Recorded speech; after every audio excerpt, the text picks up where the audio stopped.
We wore these shoes for a week straight so that way you don't have to. If you guys were following along on Instagram, TikTok, or YouTube Shorts, you would know that I wasn't wearing them to work throughout the challenge. I don't think it would have been very possible, to be honest, just because with them being so big, there's some tight spaces where I work and I wouldn't have been able to maneuver how I needed to. Plus, standing on your feet for 5, 6, 7, 8 hours in those, it's not the best. We'll get to that later though. Mine were also a little bit big on me, so I had some dead space between like my shin and the boot would hit my shin, so I had to like stuff down some foam on the inside of the boot. Just wanted to include that in there just so we have a 100% in-depth review. The first topic we're going to cover is driving in these monstrosities. Impossible. Yeah, you can't drive in them. I have a Tesla, the thing drives itself, and even I couldn't do it. I'm going to pop up a picture of what it looks like right about here. You really cannot drive in these boots. Yeah. They hit both pedals at the same time. I think it was giving you a warning like both pedals pressed, both pedals pressed. I tried it. I was trying to just like use my tippy toes, and it was like both pedals pressed, must stop now or something like that. I didn't even try. Yeah, I didn't even try. Which is kind of annoying because I got my car detailed like whenever I first got the boots, and then we decided to do the challenge, and every time I would drive, I'm taking them off, putting them in my seat, and my whole seat got dirty by the end of the 7 days, so. Why don't you just put it in the floor?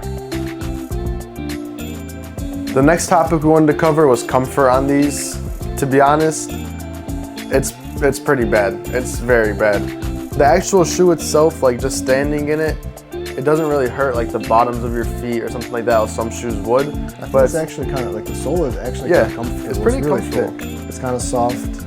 But the problem is whenever you walk and they crease, this pushes into your legs and this digs into your legs. The whole thing is just, after the ankle, the whole part from there up feels horrible when wearing them. Yeah, when it bends, as you guys saw, it kind of like pulls your leg hair if you're wearing shorts, or if you're wearing pants around the outside of it, it like rips your leg hair out. Me personally, I ended up getting like blisters on my legs. I'll pop up a picture of that right here if you guys want to see. Yeah, like he said, the sole is really comfortable, soft, pretty thick, but around anything above the ankle is just terrible.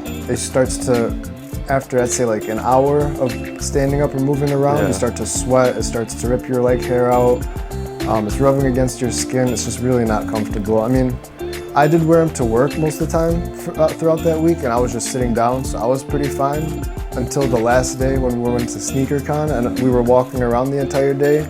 About an hour and a half into the day, I was ready to leave and lay down and give my legs a break the rest of the day. And believe it or not, that was supposed to be a 14-day challenge. SneakerCon was day 7, so we changed it to a 7-day challenge. That was it. We couldn't do any more after that. The next topic we're covering is the durability of these boots. It isn't really bad. The whole upper of the shoe holds together pretty well. Creases you don't really notice. Easy to clean too, sorry to interrupt, but I mean, I didn't clean my pair, but it's just the material, you already know it's gonna be Any easy. scuffs or anything, just wipe it right off. The only downside to the durability of this shoe is the outsole. The toes and the heels start to like shred away after a few wears, and the plastic or rubber, whatever, probably rubber, starts to just like fade away, and it's just really bad. We'll pop up some videos and some pictures on the screen so you guys can see. Now let's talk about the market on these things. Whenever they first came out, they were going for about $2,000 day of release. But one problem with that is that it was an 8-week shipping wait. I know that because I got my pair for retail. I think I ended up paying like close to $400 after tax and shipping.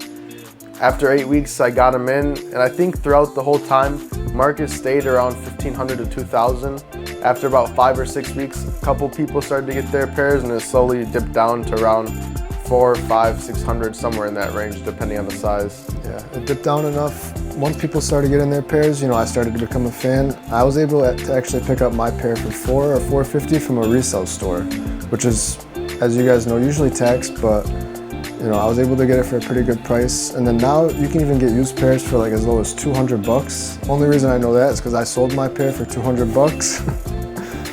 But yeah, overall, I mean, for the price point it's at right now, I think you really can't go wrong. Yeah, honestly, even for $400, I'm still happy with my purchase. Yeah, I just need one that fits me. So if you guys have a size 10, hook your boy up. The reason we say that they're still worth it at that price point, despite all the negative things we've said about this shoe, is because of the reactions you get from it and the conversations that you get to have with people. Even at SneakerCon, where everybody knows about shoes and that type of thing, we were getting stopped left and right. Almost everybody. News channels, YouTubers, TikTokers, everybody. Kicks, everyone you guys can think of wanted to stop us and talk to us about the shoes.